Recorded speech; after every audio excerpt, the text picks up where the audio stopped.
with all the fans screaming with the hype. So let's bring Zander in here now. And clearly now the plane has landed and we're now running, and we're off and running for the season. Out of the game, Zander, what were your takeaways from the day? Players' press conferences, Hurts's press conference, Howie and Nick's press conference. Just a synopsis. Well, for the press conferences, all the off-field stuff. By the way, what's going on, Sills? How you doing? How's everybody in the chat doing? Press conference takeaways is that I felt it was more relaxed. I felt the guys that speaking Hurts, even Nick, I felt Howie, they seem more confident and more relaxed and comfortable at the podium. Not that that says anything big or answers the question on how good the team's going to be this year, but when I listened to Jalen Hurts, I felt better about what he said to me this year or at this press conference today than I did at the end of last year. He seemed back to himself. He seemed back to the cool, confident, collected guy that knows he's in control of what he can do, and he's holds the keys to the kingdom in terms of how good our team's going to be this year. I thought it was good stuff from them. You talk about them correcting the narrative. They are a business, right? They're going to correct a narrative. That's part of their job as well. And, part of why we were on them for the last 7 weeks was because of a narrative. We don't even know if the narrative was entirely true. It was just based off something that was said, so them correcting that, I don't have a problem with that. And in fact, I think it's a good thing that they corrected it, put it behind them. Let's move into the football. Let's move into the shit that matters. And I think that's what they did today. I thought the press conferences were good.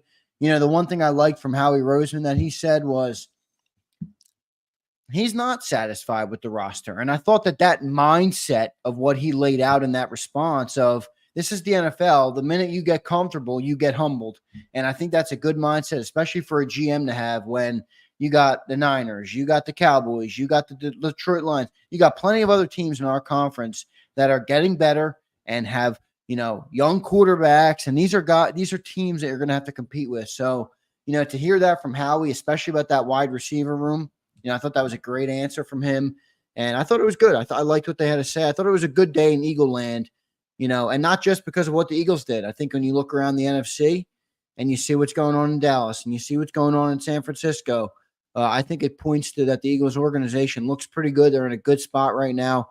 And I thought they showed that today. You can take anything you want away from those press conferences, but the number one thing that was the most essential thing is that they wanted to address the elephant in the room right out of the gate. Yeah, that was the relationship between Jalen and with Nick, and that's why ESP was given that loaded question to him. Dude, that guy's not a provocative interviewer. That's not who that guy is. He's not that talented. However, it was something that needed to happen, needed to be said, and however it was delivered, you could debate what you think of it.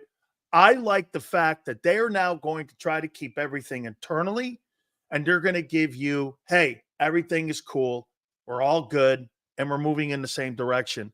That, to me, is one of the most important things they could have did to start their camp. 100%. And that's what they should be doing, even if they don't like each other. Because tomorrow, this is a dead topic. Well, and exactly. And you're professionals. So I don't give a shit if you guys don't like one another. You're both back. You're both here. And you both are a big part in contributing to the success of the football team. Let's put aside whatever happened in the past and let's make today count and get back on track to going back to where we know we can get to.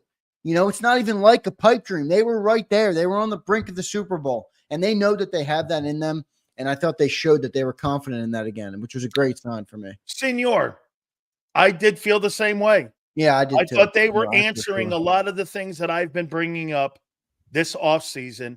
And thank you for that because, I haven't said it until right now, but I really do believe that they were answering a lot of the things that I said.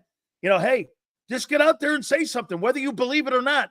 And I think that's exactly what they did. So, look, I'm glad they started it off like that. And like you said, I'll tell you what, though, man, you say that they seem comfortable. They seem like two nerds behind the mic, though, to me, man. Well, when I said comfortable, I was honestly more talking about the quarterback. Okay. Yeah, I thought Jalen Hurts. I thought he just I thought he exuded an aura today that reminded me of early Eagles Jalen Hurts, where no, he's working on leadership. And I just thought it was oozing off him a little bit where, Yeah. Remember early on, everybody's asking about Wentz and this and Hurts was just like, I'm Yeah. good. I'm doing what I need to do to be successful in this league. And you kind of felt that today. I felt that again. And it was a big difference from where he was at the end of last year. And I thought that was a really good sign. Even at the end of the last interview before he left for the summer, I thought that was a little That's what I'm saying. different. And that's what, I actually went back after I listened to him this morning before I went on the air. And I listened to a little bit of it. And I listened to the interview in the locker room after the season ended last year. I mean, this was much more of the Hurts I've been accustomed to for the last 8 years since I've been following his career. I thought it was a good sign. Here's something I took away, though, and you tell me what you make of this. And I went back and listened twice. I disagree with Philly 500 on this. Okay. They were talking about the coordinators, and they were talking about, and Howie was talking about how he came to some of the decisions. What was funny is the other day I asked, remember the question I asked, Zander? How did you come to the draft pick of Quinyon Williams over Teron Arnold? He was asked that today. Mitchell, and I asked that question 2 days ago. How did you get there to that point where you got there? And this is what he said. And I wrote it down verbatim. This is why I think Philly's off on this.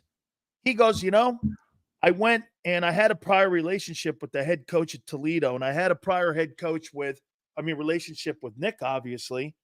And we came and our guys made our decision, and then I made my decision. And then when Nick came to me and said, hey, I have a relationship with the guy, he's my roommate when I was in college. He goes, I felt better about the pick after that when we realized that everyone would be on the same page. So I took away from this. So Howie doesn't really ask any questions to his assistant coaches before he makes a draft pick, not even the head coach. Well, the type of players that he picks on the team. I listened to it twice, Zander. He didn't ask the head coach's opinion at all about. I thought he would have went to him first. Well, that's not what I took away. Maybe he misspoke. No, I don't think he misspoke. I just had a different interpretation of it than you did, which is fine. You're entitled to your interpretation.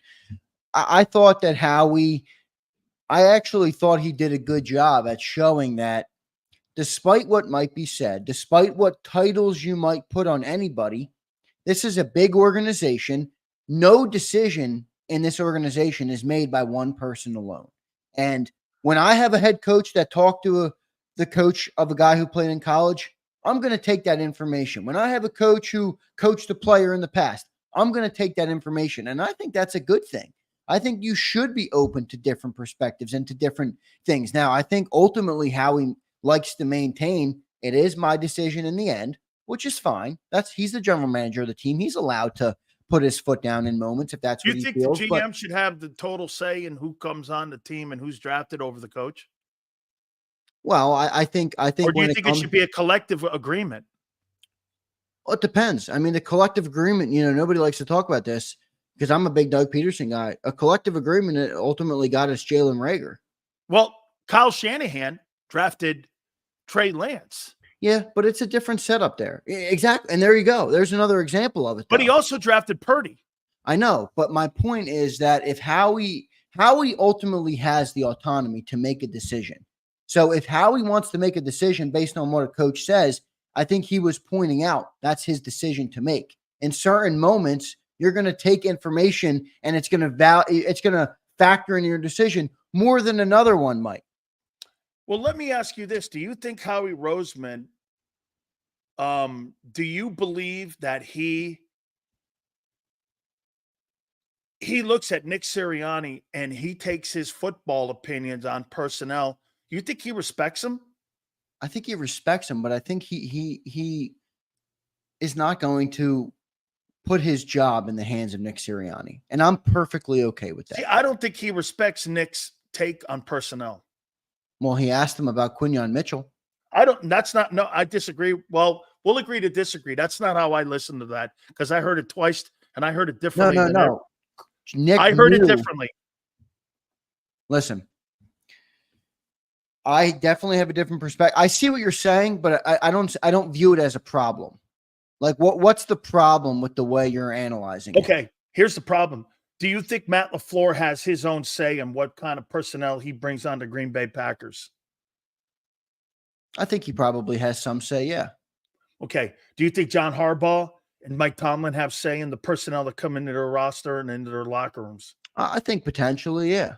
I don't think Nick has any, and I don't think Mike McCarthy has any. And I think there lies the problem in how management sometimes. Now, again, here's the difference between the Cowboys and Eagles. The Eagle problems are football problems. The Cowboy problems are business problems. That's what's gotten in the way of the Cowboys. Whereas the Eagles, Jalen Hurts said something brilliant today. Talent will take you so far, but to win championships, it's a team. Yeah. That was brilliant. He's right. Great. Last year, and he's pointing to last year with that. We had a lot of talent, but it couldn't take us to a championship because we weren't a team. That's what he was referencing.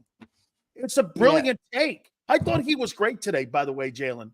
I thought he was phenomenal today. I thought he was great today. I thought he, and even the way he took command. His best day in front of a microphone in Philadelphia.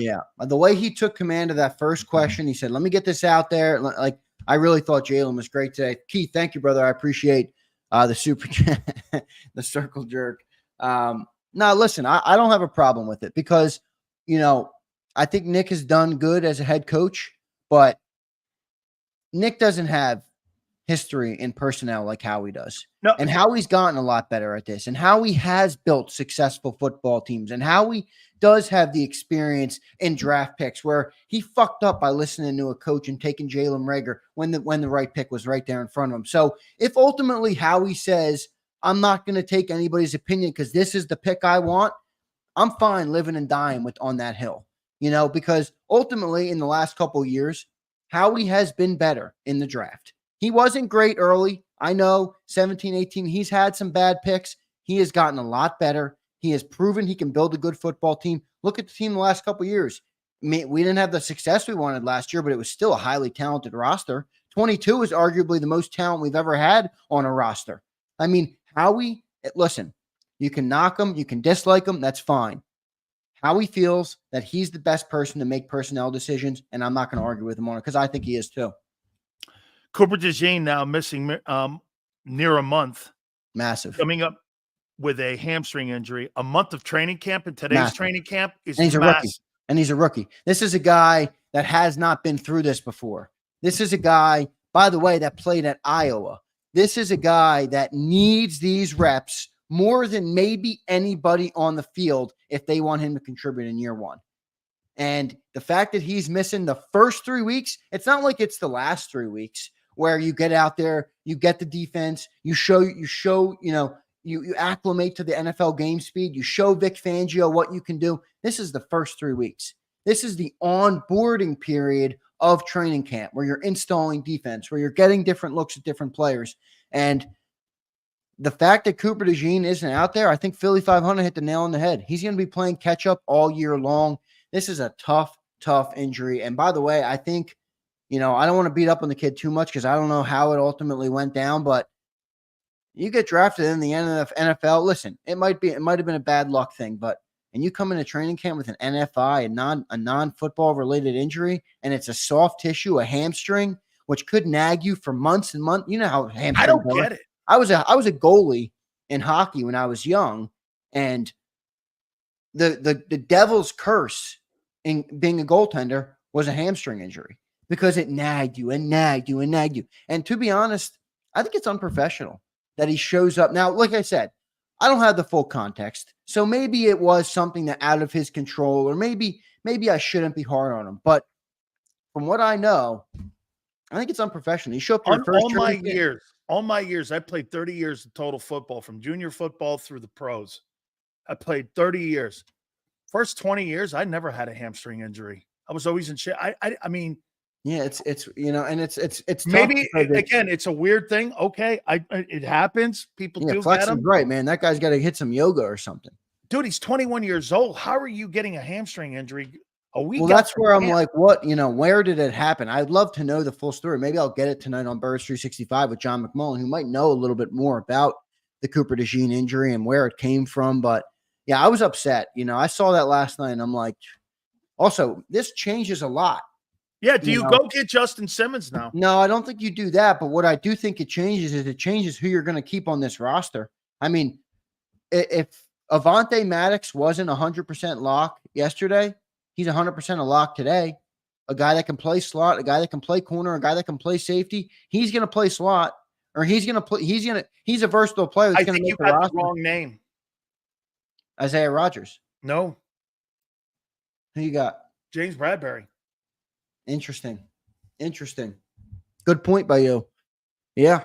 I mean, listen. I think it's Bradbury because you can't count on Avonte. Last year, that guy paid 1,051 snaps for you, James Bradbury. Okay? That's a lot of snaps, brother. And get this. Vic knows that, and now they're working him at safety. He was with the twos today, working in the safety position with McCollum. They're doing that for a reason, bro. Now that DeJean is injured, I get what you're saying with Avonte Maddox, but to me, I think this keeps James Bradbury on the team more. That's a good question. I'm going to ask that exact question. That's how deep you got depth at corner, and now you're creating depth at safety when you got Bradbury. It's true. It's a big hit. I got to be honest. It's a big hit. I mean, this is, I mean, I don't want to say worst case scenario because, he could have gotten in trouble in the offseason or done something stupid like you see some of the other guys around the NFL. But this is worst case scenario for starting training camp for him. Oh, God. I mean, I told you when I first got to the Bucs, I had missed the entire training camp because I was getting ready to play against the Gators. And when I missed the entire training camp, bro, I never caught up. Never caught up to what their installments were. The amount of studying I did, it didn't matter. I was always behind. And and get this, in the NFL, Zander, these weeks go so faster than they do in college. They're so fast. You're onto the new game plan. You're onto a new mentality of how you're going to approach this team. You're not using the same terminology. Man, this is not anything to do. He'll probably get healthy and he'll be ready to go by week 6 or 7. But the problem will be mentally, will be whether or not he knows what's being asked of him when he gets out there. So again, I'm not worried about him physically. I'm more worried about him mentally as he goes into the season. And look, what you just said is part of the reason so many college players struggle to acclimate, Yeah. It's not just about the speed of the game. That's a big part of it, but there's a lot more that goes into this. This is not college anymore. And listen, I mean, Iowa, I know it's Big Ten, it's a solid program and all.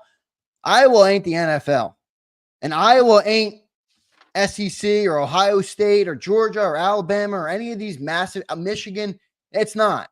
So, like I said, Quinyon Mitchell and Cooper DeJean, this camp is bigger for those two than anybody. And already one of those players is out. It's definitely a big hit for us. And I'd like to see Cooper.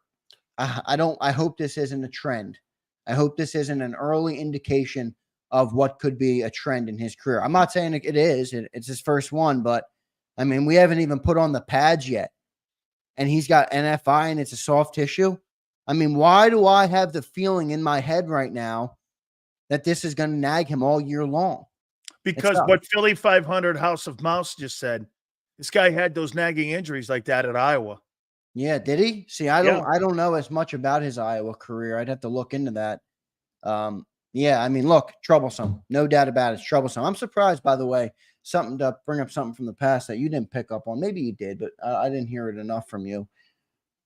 Did you ever watch that video that the Eagles put out of their draft? It's almost like a Hard Knocks, but it's produced by the Eagles, and they bring you inside the draft room. And did you catch that by any chance? Some of it. I didn't. I must have missed because you're pointing to something that I'm pointing to when they drafted Cooper DeJean.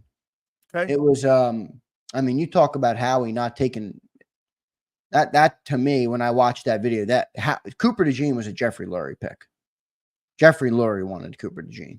And I thought that was evident in the video, and I hope it pans out. Well, Howie's mannerism was that was. I'll send you the video. It do that pick. Because what usually happens when you're in the second and third round, there'll be a collection of 3 guys, and then what your scouting department will do is, let's go around the room and who you like with the 3 guys that are up there. And when it went around the room that Lori liked the kid Cooper DeJean, maybe guess what? Maybe Howie liked one of the linebackers that was still on the board at the time, the NC State kid, or the other guy from A&M were still on the board at that time because this kid DeJean was a high pick in the second round. Maybe those guys were on the board and he wanted to go in that route. And then the owner came in and parachuted and said he wanted that guy instead. Maybe he did. Maybe he wanted, because I'll send you the video. I'm just curious of your take on it. Quarterbacks and 2 DBs back to back like that. Yeah, it's weird. And I'll tell you, yeah, I'll send you the video. I'd like to talk to you again about it tomorrow or later this week. Yeah.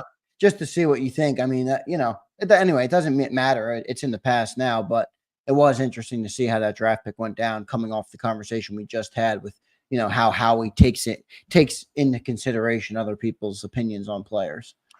You said something the other day about Howie covering up for some picks.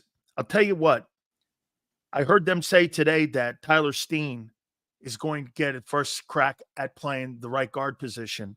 Again, Zander, Tyler Steen pans out, and that guy turns out to be the starter, and he was a third-round pick. That covers the Dillard move because you went back into the draft, you found a guy. I know he's a first-rounder, but then, remember this, first-round money, third-round money. You can compensate it off with the amount of money because you're paying the guy less and you found a starter. I'd rather find the starter in the third round than I would a first-round pick because there's money that has to coincide with that. So to me, I'm hoping, and if I'm the Eagles, they're hoping that Tyler Steen wins that job. They like Micaiah Becton, but when you make a third-round pick, you want it to work. Another guy 2 years ago, and Andre Dillard, you want that pick to work. Yeah, you do. I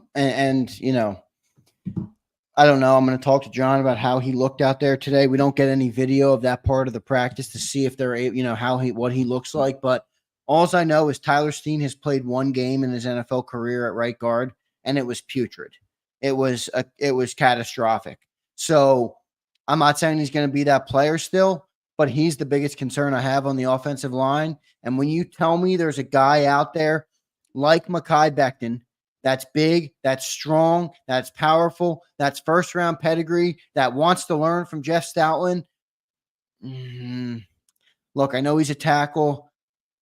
I'd rather keep that guy. But that's just me. I know you're right. They're going to value that third-round draft pick. It's the same reason they keep talking about Nakobe Dean, right? Third-round pick. Yep. You're right. Why are they still so high on Nakobe Dean? Well, he's only played 5 games in 3 years, which is a problem in its own right. But and they got a third rounder 2 years ago. Exactly. And they're with Davion Taylor. Exactly. And they're going to ride that until he proves he can't play. And it's either going to work or it's not going to work. Let's hope it does work. I was just trying to clear this check with Dan. He knows Dan's going to be on his ass. He knows Dan's going to be on his ass for drafting nobodies. Dude, I felt like they were answering a lot of my question marks this offseason that I've had. Listen, Philly fans. Almost every one of them. Listen, Philly fans. I know sometimes you don't like Big Sills, or sometimes Big Sills gets on your nerves, or this is good that we have a voice like this, because you look out there at a lot of Eagles media and Eagles content creators and even guys who are beat reporters who are supposed to be objective on this team. There's a lot of pom-poms, and that's okay. You can like that content. I'm not knocking you for liking that content, but if you create too much of an echo chamber, your team is going to fall into the abyss of complacency and feeling good and not worried about anything. Dan presents a point, whether you agree with it or not, that shows them there's an alternative point of view. And I believe this goes for anything in life, whether it's sports, whether it's politics, whether it's about JAKIB Media, whatever it's about, that when you have that voice and you have those different opinions, that's how you get to the best answer. And when you have Sills here every day telling them where they messed up, that is a good thing for the team. I think Howie Roseman's probably a better GM right now because we're critical and we're, Niners all damn day. We are the one channel out there. I mean, you go on Twitter or YouTube. That's why they watch it. I have no problems with any of them. I love them all. Thomas Mott, Philly Special, Philly 500, Lord Brunson, all these guys, all great. They are all pom-pom wavers. They love the Eagles and they see no wrong. So when you have Sills doing this, I view it as an exercise in how to get better, and I think it's a good thing. And by the way, guys, one of the major reasons that I look at you critically like this, worry when I'm not, because then I think you're the Arizona Cardinals. Exactly. 100%. Okay? So You're right here. You're right. Jalen Hurts said it perfectly today. You're going to win a lot of games with talent, but you're not going to win championships if you're not a team. That means everyone, front office, coaches, and players. It's a three-headed horseman here. Okay? Keith says this here. Thank you, Keith. Keith, I don't want to get outside the Philly world here because too much ass kissing is a bad thing. I like that JAKIB isn't woke too. All right. Okay. All right. Here. I'm doing a Ron Burgundy here. we're not Let going to me move move into this one. We're also going to accept every point of view. Like I just said, why I like your point of view. Every point of view matters. I believe that. I believe that's what's best for discourse on anything. Like I said, get to the truth. You know, I got to say this about Nick Sirianni today. And exceptionally critical of the guy. I think a lot of it was manufactured, written out. It was like an interview that old Joe Biden would do with the questions given to him in his hand. However, I think Nick Sirianni today in his new role as CEO, I thought he maneuvered through it. I thought today's a day where we're not going to be talking about any of this tomorrow, unless it rears its head in camp or during the season. Yeah. This shit's over with tomorrow because a lot of the stuff was answered today. And whether you thought it was truthful or not, it's not the point. They're keeping a lot of it in-house. So I thought today, now here's the only problem I had when he said, hey, I want to be coaching. That's my favorite thing to do. Nick still talks, Zander, like he's a position coach. I know. Because a CEO coach doesn't coach players. A CEO coach coaches his coaches. And then those coaches, he doesn't undermine them. They go to the players and says, hey, this and that. You may say something to a kid. I'm not saying you shouldn't say anything but Jimmy would never coach a kid. I mean, you don't think a CEO of a company of Pepsi is going to go down and talk to a salesman on why he didn't get enough orders out? He's going to go to his market manager and say, 100%. Why isn't this guy getting his job done? This is on you. So to me, I think he's still got to learn that CEO role. And when I heard that, it kind of made me think he was still a wide receiver coach. Yeah, I think you're 100% spot on this. And it's funny because it creates a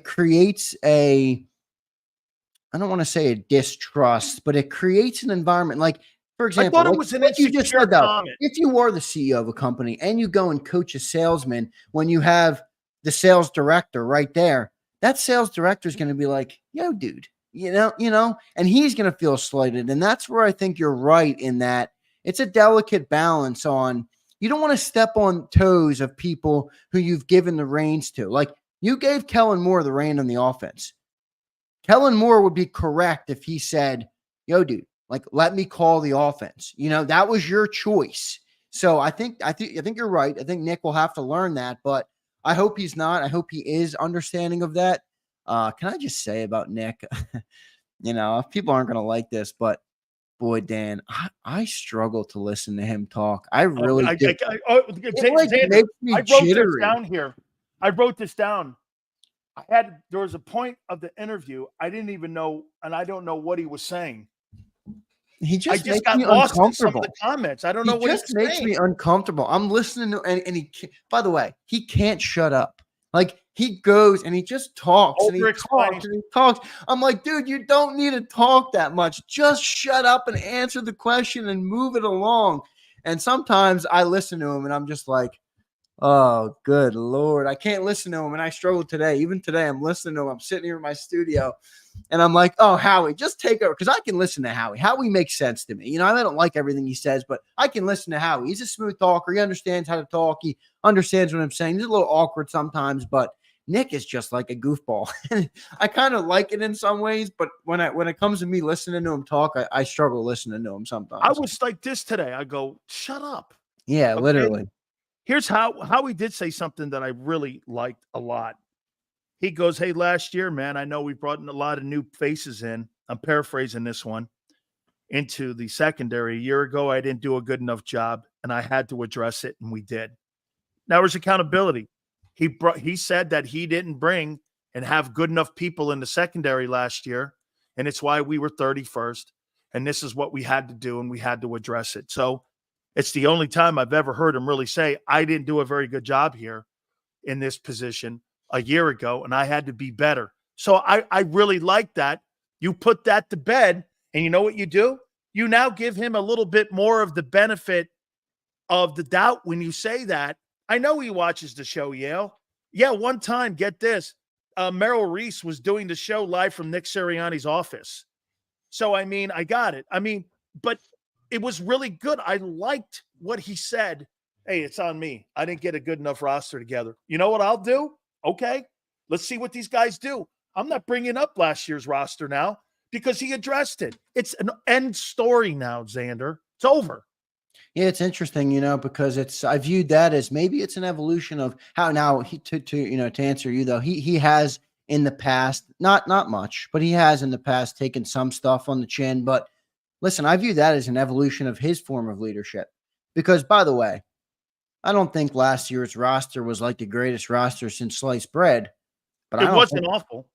That's what I'm saying.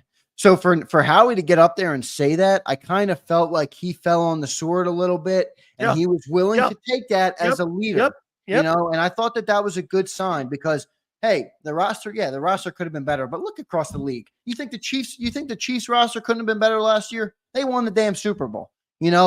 Howie was far from the reason that we weren't successful last year, and for him to say that, I thought was good of him.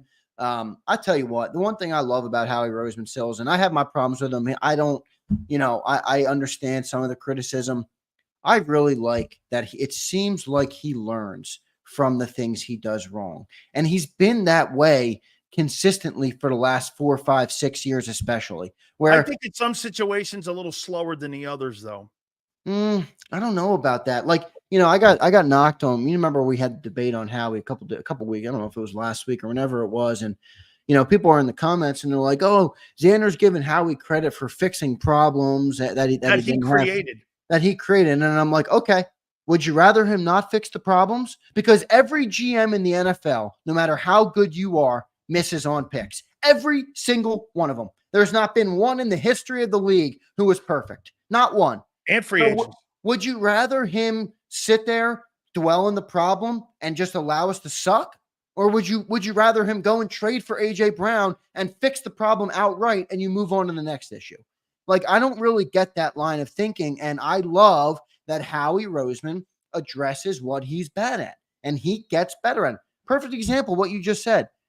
A different Howie a couple years ago, he probably wouldn't have came out and said, I need to be better and getting talent on the team. He probably would have said, oh, last year didn't go the way we wanted or whatever, the coaches were this or that. He comes out and says that. That wasn't the problem last year. The problem last year wasn't personnel.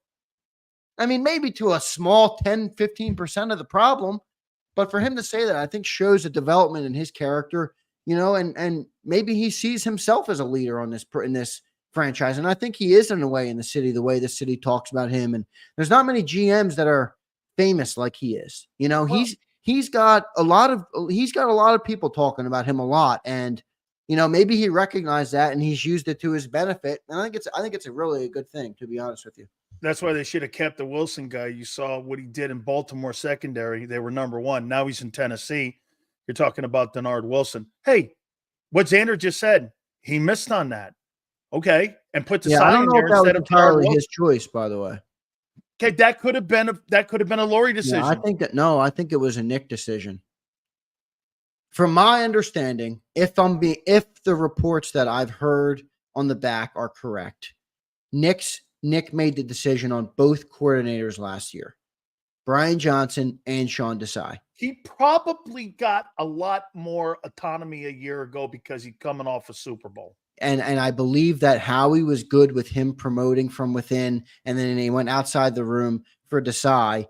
And, he maybe should have done it backwards. He should have went inside the room on defense, picked up Denard, elevated Denard, and then went outside the room on offense. And he did it the opposite, and it ultimately didn't work out. But I don't believe that was a Howie Roseman move. I got to tell you this. Sometimes, too, there was a conversation that Denard Wilson didn't respect Nick. And Yeah, I there can see was that. like a personality conflict there on that side of the ball. Yeah, well, Denard is kind of an alpha dog type of guy. He Yeah, absolutely is. And and so there yeah. could have been a rub there the wrong way where Mhm. maybe Nick didn't feel comfortable with him being in Yeah. that type of leadership role. So there could, because sometimes, like I said, look at Wink Martindale. Wink Martindale up in New York with Brian Dable. Those guys got into a bitching match and Dable fired him.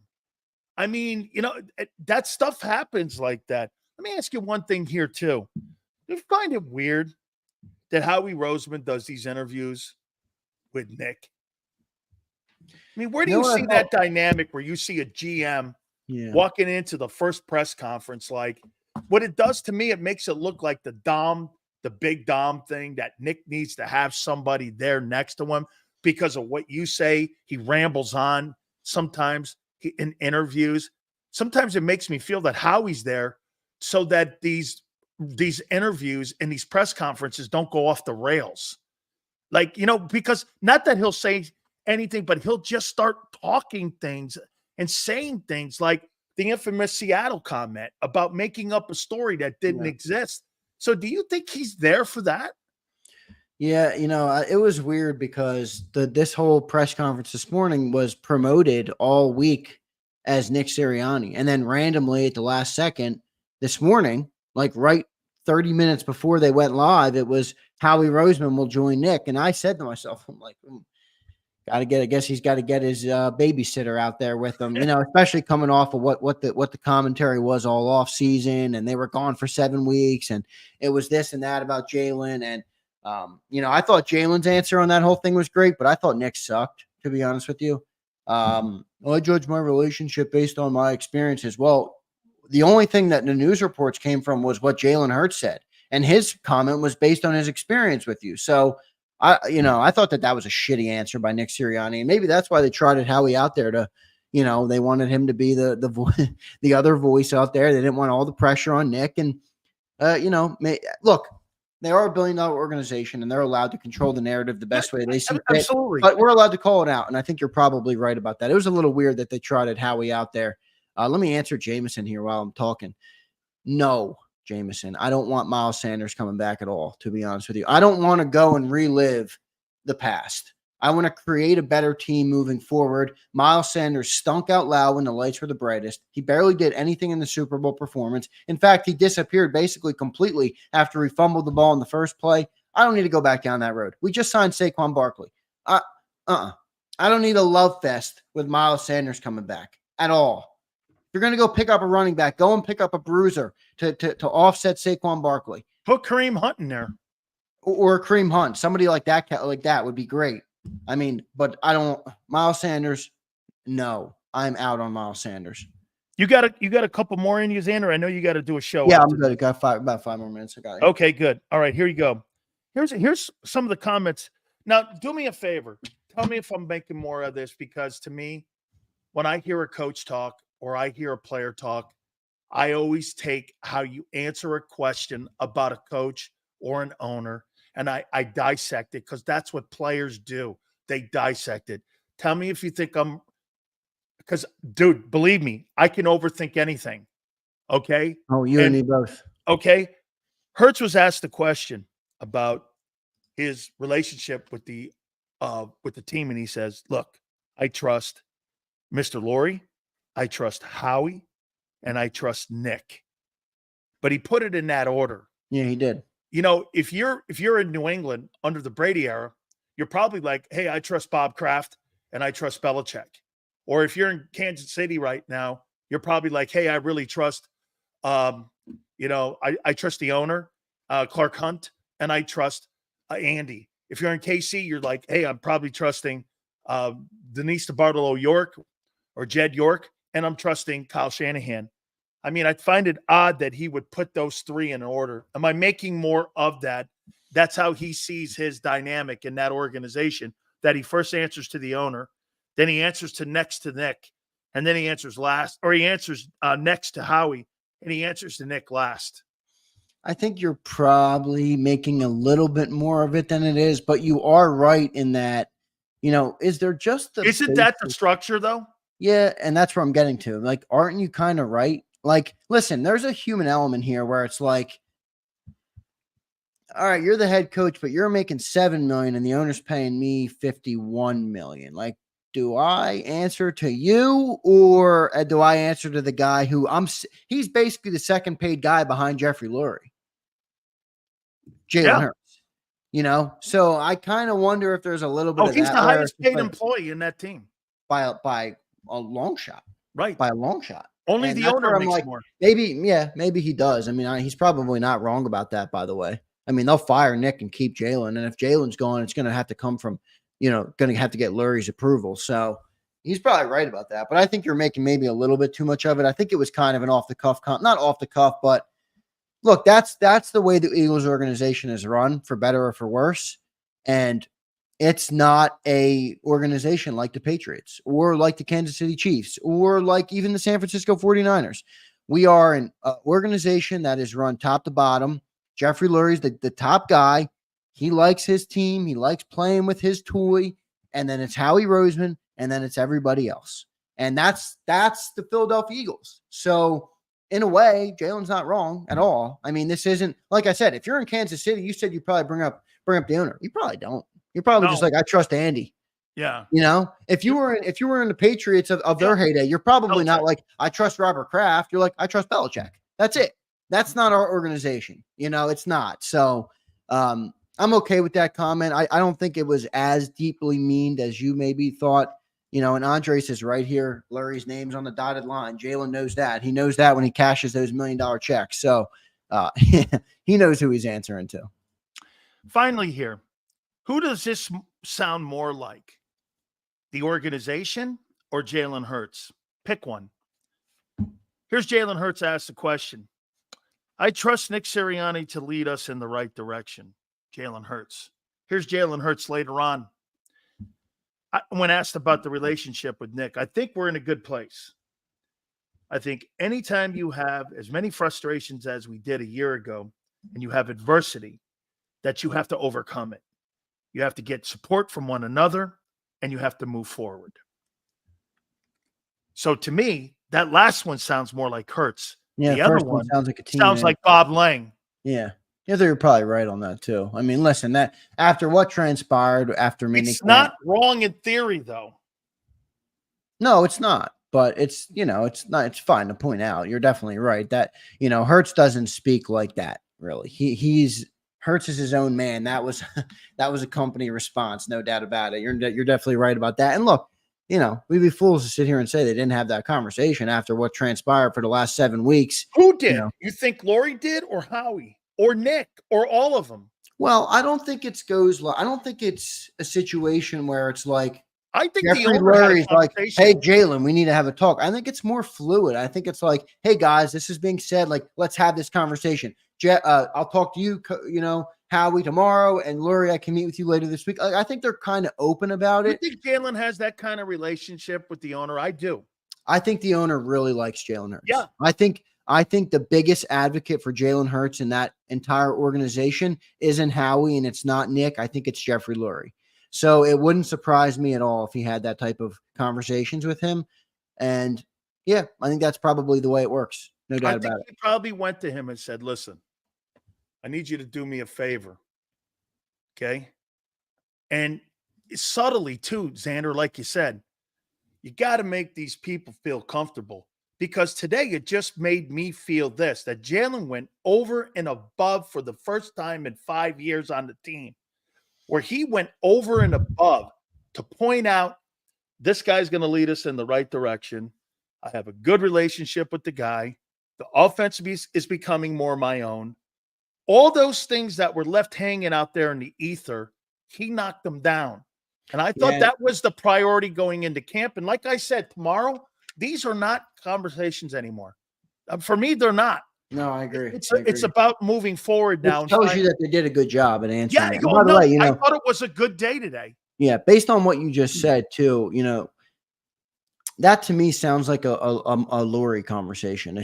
Yeah. I mean, look, I think the one thing I also like about Jalen Hurts is that he strikes me as a smart guy in that he understands more things that go into these into these things. And he probably sat down with Lurie and he's like, listen, I know that it didn't go as you planned last year, and it might not have looked exactly like as you like it, but you're our man, Jalen. Like, you need to be a cheerleader in a way for this organization, and that's part of what I'm paying you for. Now, he probably didn't say it exactly like that, but that's just me. No, but that's how it came off. And I think Jalen probably understood that on a deep level, and he was probably like, I see what you're saying. I will be better at being a champion for the Eagles, similar to like Brandon Graham is, where you have your team's back. And I think I don't know if Lurie had that conversation with him. Maybe he didn't. Maybe it was Bob Lang, but I don't know why. I don't feel like Bob Lang or Howie Roseman or Nick would have that type of effect on Jalen. I could see Jalen sitting down with the billionaire owner and them having that conversation and Jalen walking away being like, I know exactly what I have to do differently. Not that he told him what to say or not that he's dictating it, but just that, hey, I need you to be a champion for the Eagles. Or, he could have said as simple as this, Zander. Hey, I need you to be more of a front man for us. Yeah, 100%. And then he the less you say, unlike Nick, the less you say, Zander, allows you that autonomy to fill in the gap. Exactly. Your own way. See, the more you dictate the guardrails, the harder it is for a guy like Hurts. So what you do, the less you say, the more you're going to get out of the kid. And that's what I thought we had here too. Hey, folks, don't forget, Zander's going to be on right after the program here. 29 touchdowns, 11 picks, 700 yards rushing, 14 TDs. Hey, all I care about is those INTs being down in single digits. If that guy gets those numbers down in single digits. Yeah, I hope he has less than 11 ends. Yeah, I hope less than 11 for sure. Dude, 3,700 passing yards, 25 touchdowns with 5 picks or 6 picks, and you have 700 yards rushing with 11 touchdowns, you'll be in the NFC title game if you do shit like that. So, Zander, right after the program, a special edition of Birds 365. John had to get his credentials today down there at NovaCare, plus all the interviews he was down there. Thought it was interesting seeing Howard Eskin down there too, sitting in the pit there with the guys. But, hey, so everybody was there. You're going to get exclusive content on JAKIB throughout the day. Zander's done a spectacular one-man band job all day long. So right after, make sure you check us out, that you're going to get exclusive content from John McMullen, who was down there all day at NovaCare. So that's there for you right after the program. Spectacular job all day long, Zander. Appreciate it, Sills. Thank you guys all in the chat. Your guys' support means a lot to us, to me, to Big Sills, to Big Krause, to all of us who are working every day on JAKIB Sports. Can't do it without you guys. Thanks, Big Sills. Make sure you guys tune in, 6 p.m., Birds 365, a nighttime edition today and tomorrow. See you guys there at 6 p.m. Thank you, Big Sills. You got it, man. Thank you, Zander. Do me a favor, guys. Please hit the like button. Keep it here, National Football Show. If you missed any of today's show on the JAKIB Media channel, listen to the podcast on your way home. Available on YouTube, Apple, and Spotify.